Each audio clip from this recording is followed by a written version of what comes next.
ការវិនិយោគលើវិស័យមូលបត្រគឺជាការវិនិយោគដែលហួសសម័យឬសួស្តីប្រិមិត្តស្វាគមន៍ជាថ្មីមកកាន់ Channel Learn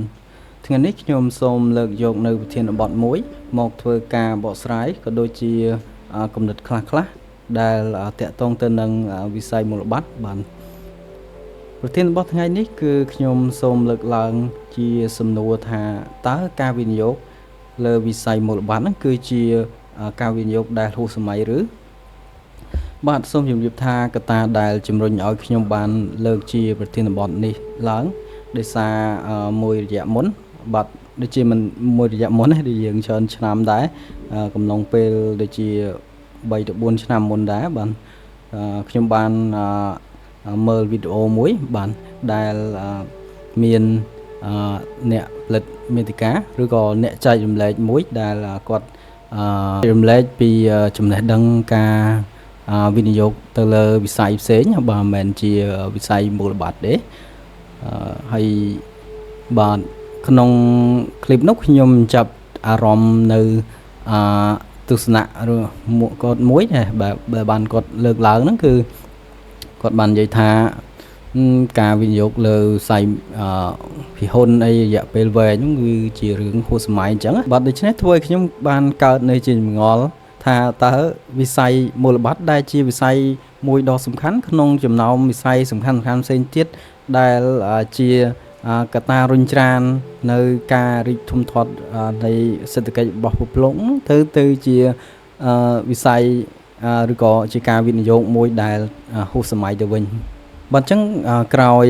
ពីនឹងមកខ្ញុំបានធ្វើការស្រាវជ្រាវបន្ថែមរៀនសូត្របន្ថែម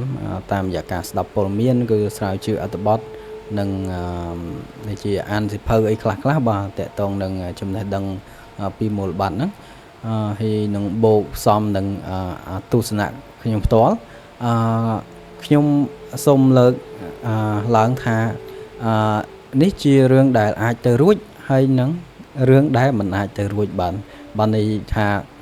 វាជាការវិនិយោគដែលហួសសម័យហើយក៏វាជារឿងដែលមិនអាចជារឿងហួសសម័យទេបាទអរគុណបាទអញ្ចឹងយើងចូលដល់ចំណុចដែលអាចថាជារឿងទៅរួចដែលអាចនិយាយថាការវិនិយោគនៅវិស័យមូលបត្រហ្នឹងគឺជាការវិនិយោគដែលហួសសម័យបាទដោយសារការវិនិយោគនៅផ្សារភិហ៊ុនអាចជារឿងហួសសម័យហ្នឹងគឺវាអាចមានអាចថាឬអាចជាការយល់ឃើញរបស់ការអ្នកវិនិយោគឬក៏បុគ្គលមួយចំនួនហ្នឹងដែលមានទំនោរទៅលើការវិនិយោគដែលថាបែបលឿនបែបស្រាលបែប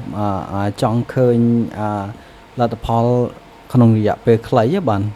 ដូចថាជាការវិនិយោគដែលផ្ដល់នូវភាពរំជើបរំជួលអាចឲ្យគាត់ឃើញពីផលចំណេញបាទផលចំណេញត្រឹមរយៈពេលខ្លីអីចឹងទៅបានឧទាហរណ៍ថាអ្វីដែលខ្ញុំបានមើលឃើញស្រាវជ្រាវនិងកប់ទង្គាល់បាទខ្ញុំគិតថាមហាជនមួយចំនួនក៏មួយចំនួនធំដែរបាទក៏នឹងបានឃើញដែរបាទឧទាហរណ៍ថាមានស្ថាប័នខ្លះហ្នឹងបានបង្កើត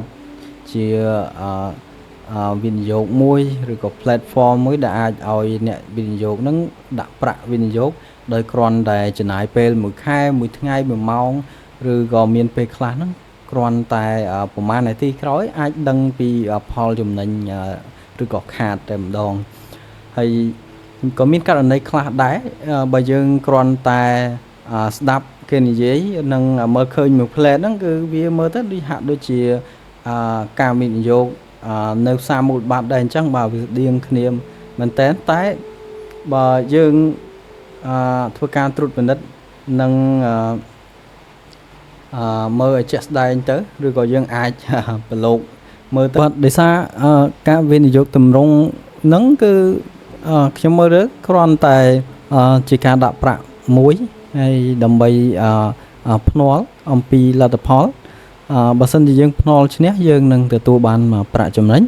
តែបើយើងភ្នាល់ចាញ់យើងនឹងប្រឈមនឹងហានិភ័យគឺត្រូវបាត់បង់ប្រាក់ទាំងដើមទុនអីទាំងអស់ទាំងស្រុងតែម្ដងហើយដោយថ្មីនេះនៅប្រទេសកម្ពុជាយើងក៏ មាននៅការវិនិយោគជាទម្រង់ថ្មីជាច្រើនដែរហើយដែលមើលទៅវាមិនសមជាបើថាយើងជាអ្នកវិនិយោគតែម្ដងមើលទៅវាមិនអាចហៅថាជាការវិនិយោគទេហើយយើងក៏មិនឃើញនៅពីកត្តាដែលនាំឲ្យ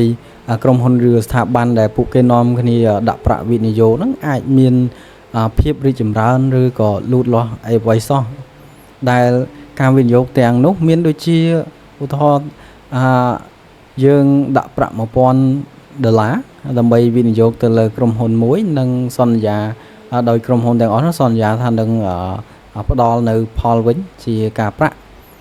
ជាផលលាភក្នុងរយៈពេល1ខែប៉ុណ្ណោះ1ឆ្នាំប៉ុណ្ណោះមានខ្លះទៀតរហូតដល់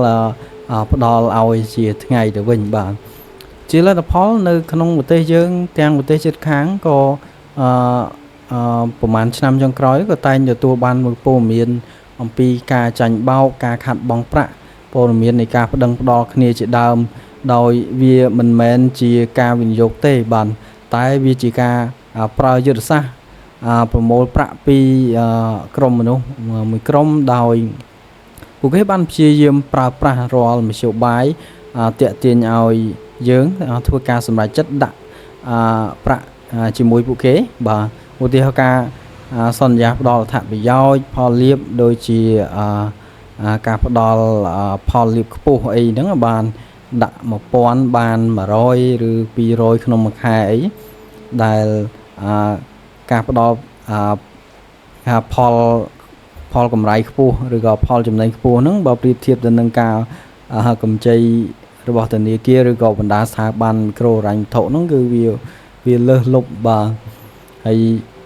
គូផ្សំនឹងចំណេះដឹងរបស់ប្រជាពលរដ្ឋមិនថាប្រជាពលរដ្ឋក្នុងប្រទេសយើងទេបាទហើយទាំងនៅប្រទេសជិតខាងគឺគាត់បានន័យថាមានការត្រេកត្រអាលនឹងអត្ថប្រយោជន៍ដែលគេសន្យាឲ្យក៏លងខ្លួនទៅបាទ